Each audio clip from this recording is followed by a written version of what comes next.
Voltamos, galera, mais rápido do que ligeiro, viu? Estamos aqui prontíssimos para reiniciarmos nessa aula especial do SSA para o SSA, ok? Agora, você já bebeu sua água, já se preparou aí, já foi nas redes sociais, já se inscreveu no nosso Instagram, no Facebook, já foi lá no meu Instagram, @marconio977, fez ali a sua inscrição, já nos segue para pegar assim, mais dicas sobre filosofia, história, sociologia.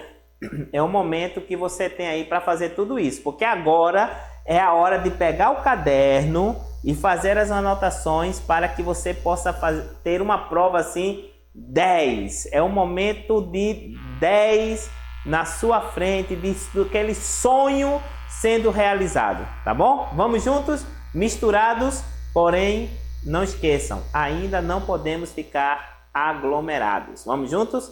Foca na sexta. Hoje é sexta, foca na sexta, dia daquela relaxada. A chefe disse já que na sexta-feira é o dia que ela vai assim, ó, pegar aquele coco gelado, certo? Colocar assim ao lado, numa banquinha assim ao lado da rede. Quem pode, pode, né? Chefe é chefe. Vai colocar assim, ó, ao lado assim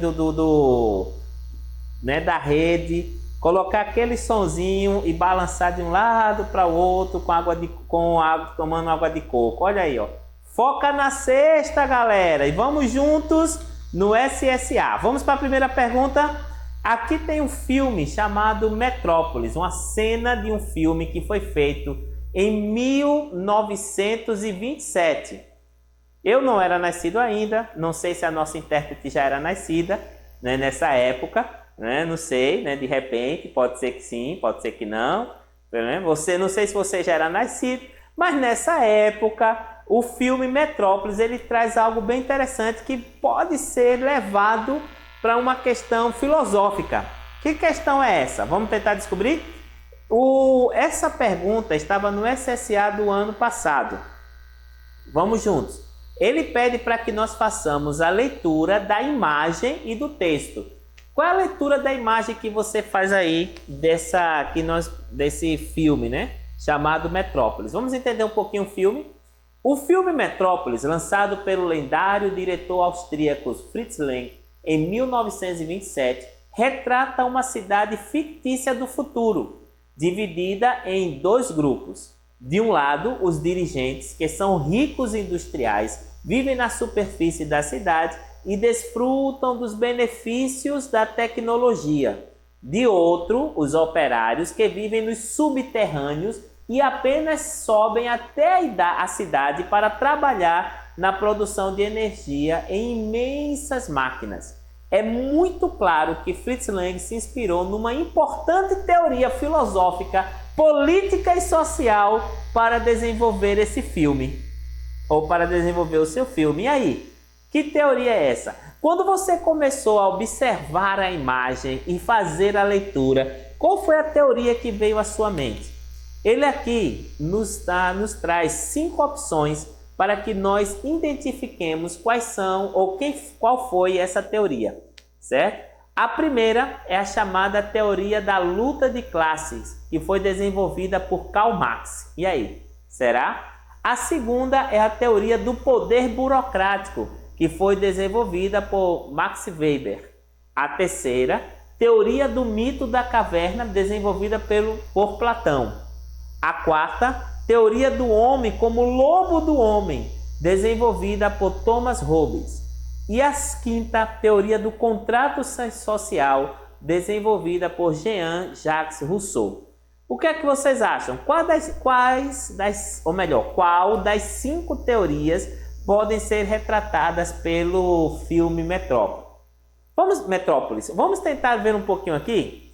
Primeiro, ele é um filme que vai falar sobre uma cidade do futuro e que é dividida em 2 grupos. Olha aí, a pista que ele nos deu é que essa cidade já foi dividida em 2 grupos.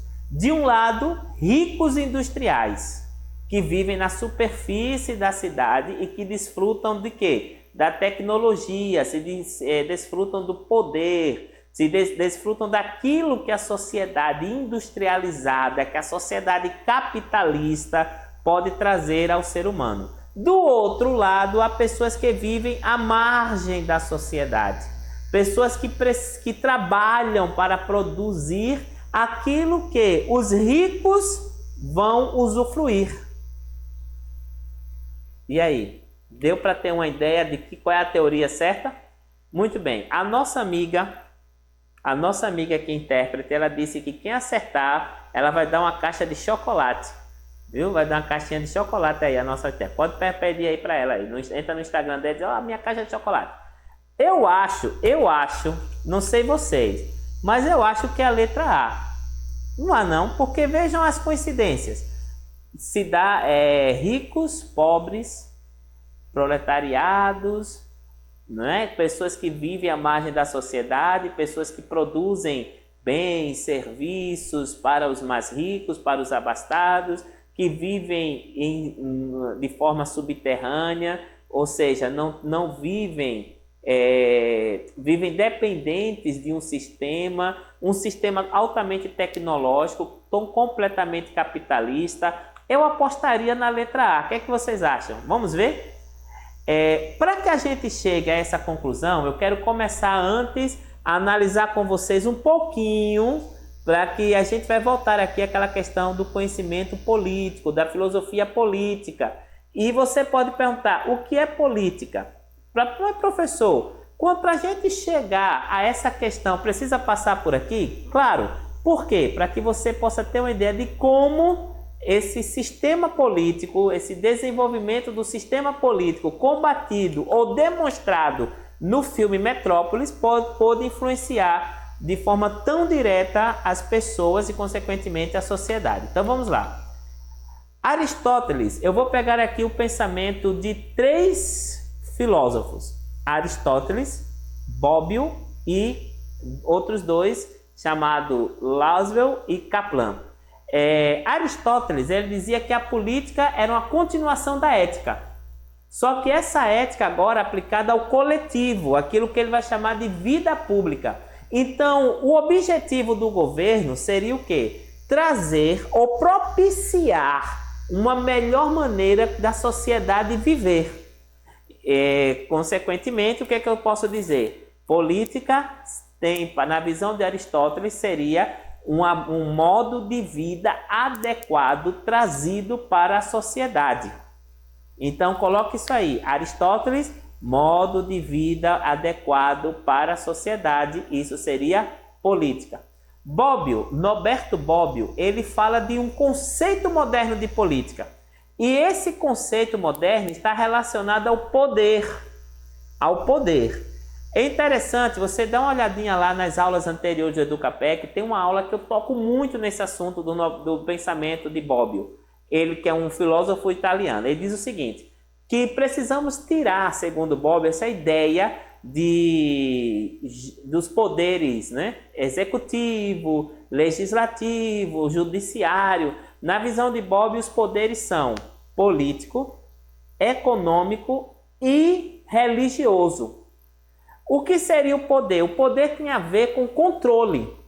Mesmo que o sistema seja democrático e você tenha a oportunidade de escolher aqueles que irão exercer esse poder por vias legais, né, através do voto, porém, essa pessoa que foi escolhida como representante maior da sociedade, ele passa agora a exercer um controle sobre a mesma. E esse controle, segundo Bobbio, é dividido nessas 3 questões.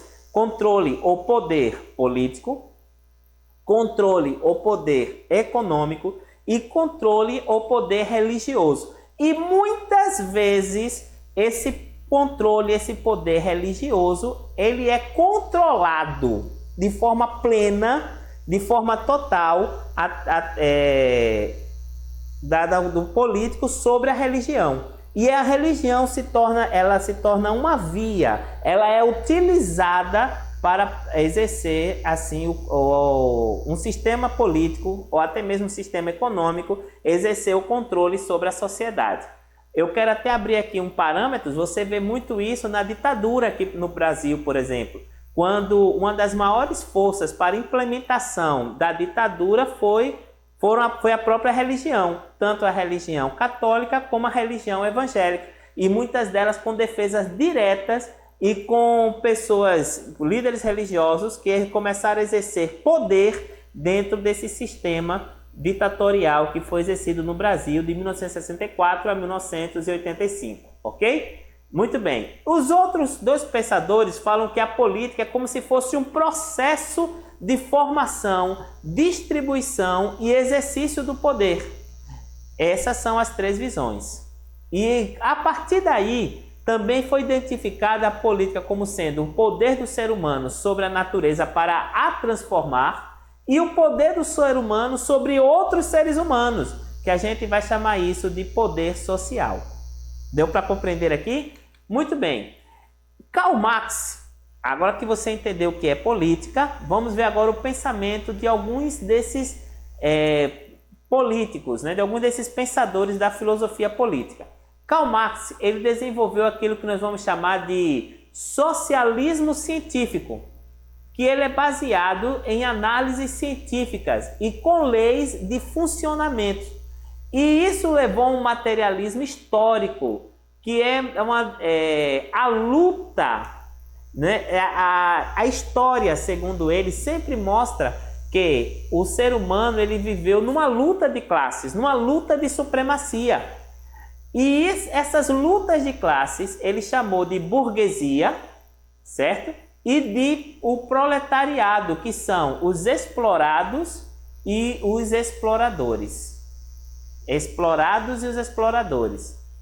Aí você pergunta o seguinte, professor,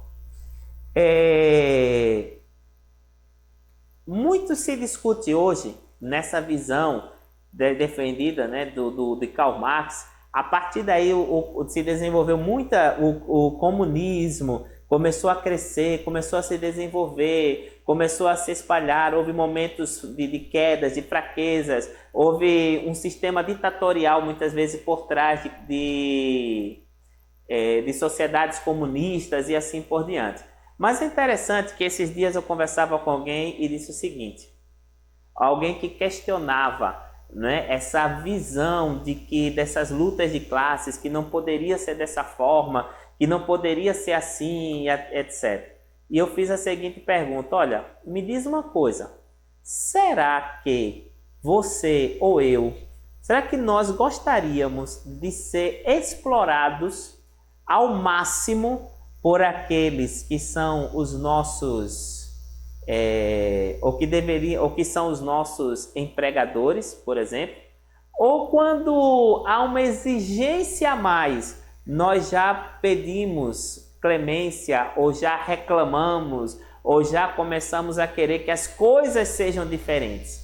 Então, precisamos entender um pouquinho de que, na verdade, o pensamento de Karl Marx estava muito voltado para aquilo que a gente chama aqui, de que não pode haver, como mostra aqui o filme Metrópolis, não pode haver um poder, uma centralização das riquezas e do poder nas mãos de poucos, enquanto muitos vivem à margem ou vivem subordinados a esses poucos que têm o poder em suas mãos. Por isso, ele fala de uma revolução proletária.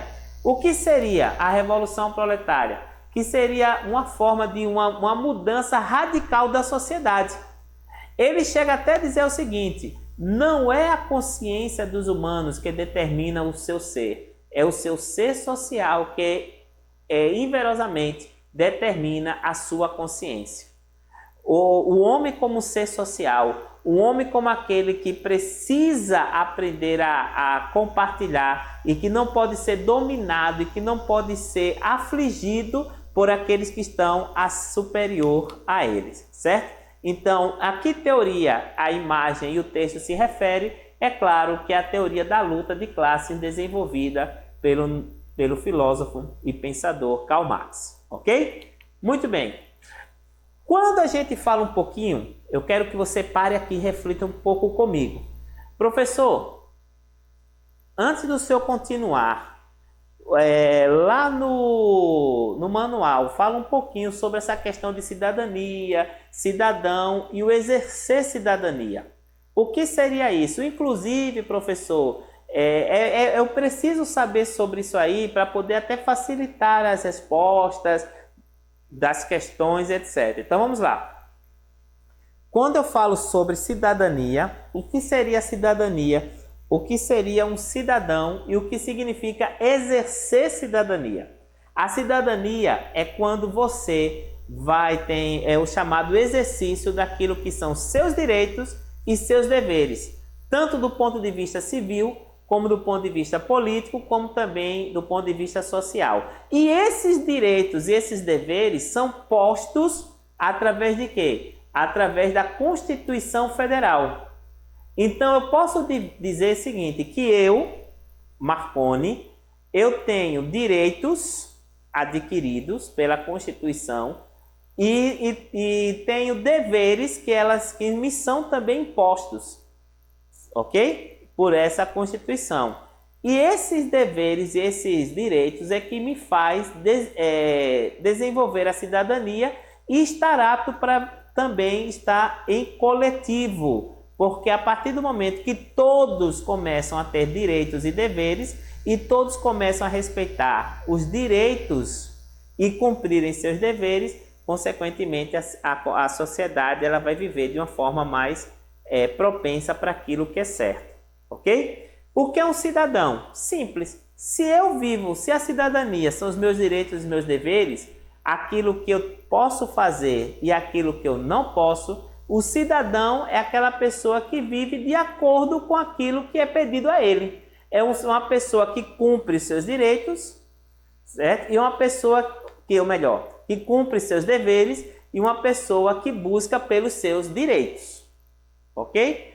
Agora, o que é exercer a cidadania? É quando eu tenho consciência e pratico aquilo que me é pedido. Essa consciência me leva à prática daquilo que é pedido. Muitas pessoas, às vezes eu até falo isso um pouco, por exemplo, algumas pessoas, eu vou dar um exemplo bem assim, simples, para que você entenda isso de forma bem clara. Muitas pessoas pegam ali o lixo, estão no carro, tomam a água, pegam o lixo e jogam. Ou pegam um lápis e riscam a parede ali da escola. Você já viu aqueles meninos? Sei que vocês que assistem aqui o Educapé não fazem isso, com certeza. Mas não tem aqueles meninos que riscam ali as paredes da escola, né? Eu ouvi até um que uma vez disse assim, mas isso aqui é do governo, isso aqui é de graça. Não, aquilo ali são os nossos impostos. O governo arrecada impostos para poder trazer benefícios para a população. Então, quando você risca a parede da sua escola, você, na verdade, começou a riscar uma parte do seu dinheiro, uma parte do dinheiro dos seus pais. Você não exerceu a cidadania como deveria ser realmente exercida, tá bom? Então, vamos lá. Agora eu quero dar uma olhadinha aqui numa outra parte do SSA que é importantíssimo para que você compreenda. Essa outra pergunta também foi tirada do SSA o ano passado. Então vamos juntos? Quando os gregos clássicos, especialmente Aristóteles, estabelece os princípios da lógica, estão à procura da possibilidade de um conhecimento verdadeiro. Para que determinada sentença possa ser verdadeira, alguns requisitos são necessários. Um dos requisitos mais importantes é o princípio de não contradição, que foi elaborado a primeira vez justamente por Aristóteles. Eu quero que você agora diga para mim qual é o princípio da não contradição, de acordo com a lógica. Professor, calma, segura aí um pouquinho. Professor, eu nunca ouvi falar dos princípios, ou melhor, do princípio da não contradição. Axiomático, será que ele, ou seja, é formado por proposições verdadeiras, baseadas nas verdades dedutivas, raciocínio, condição? Professor, o que é isso? Calma, segura um pouquinho. Uma das coisas que você vai precisar estudar para o SSA, ou você já deve ter estudado, aqui é só uma revisão, é a questão da lógica. A palavra lógica vem do grego. Os gregos eles usavam duas palavras para a questão da lógica, certo? Da questão da palavra. Logos, que era a palavra escrita, e rema, que é a palavra proclamada, a palavra que você fala. Certo? Eram as duas palavras utilizadas para descrever esse processo, né, do que se escreve e do que se fala. A lógica, porém, vem de logos, que é palavra, expressão, pensamento, discurso ou voltado para a razão. Então, a partir dessa palavra ou desse conceito de logos, Aristóteles criou a teoria da lógica. O que seria a lógica para Aristóteles? Conhecida também organon. Ele dizia que o seguinte, que a lógica é como que um instrumento, certo? Um instrumento para que você possa pensar de forma correta. Então, quando a filosofia fala de lógica, essa filosofia fala sobre o quê? Sobre uma forma de você pensar de maneira correta. É só isso. E essa lógica ela é baseada em 3 leis. A primeira lei, eu também conhecido como os 3 princípios. Primeiro princípio, da identidade. Segundo, da não contradição. E o terceiro, do chamado também de terceiro excluído. Professor, ok, vamos agora entender um pouquinho melhor. Você já sabe o que é lógica. Você já sabe agora que a lógica tem 3 princípios e agora vamos entender cada um desses princípios. Vamos juntos? Vamos lá. O primeiro princípio eu falei para você que era o princípio da identidade. O que é o princípio da identidade?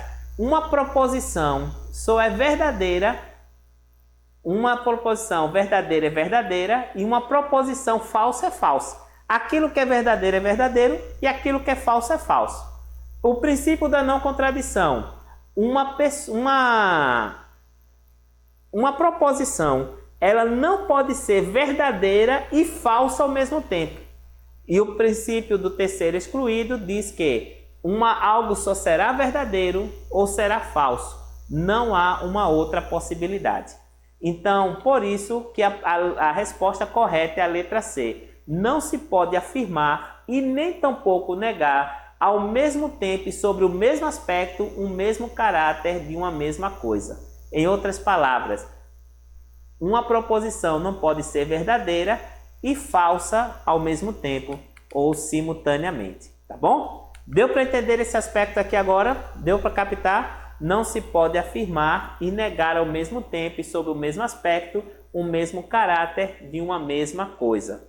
Professor, mas não ficou muito filosófico essa questão, não? Ficou. Então você não pode esquecer disso aqui, ó. O que é o princípio da identidade? Algo que verdadeiro é verdadeiro e o que é falso é falso.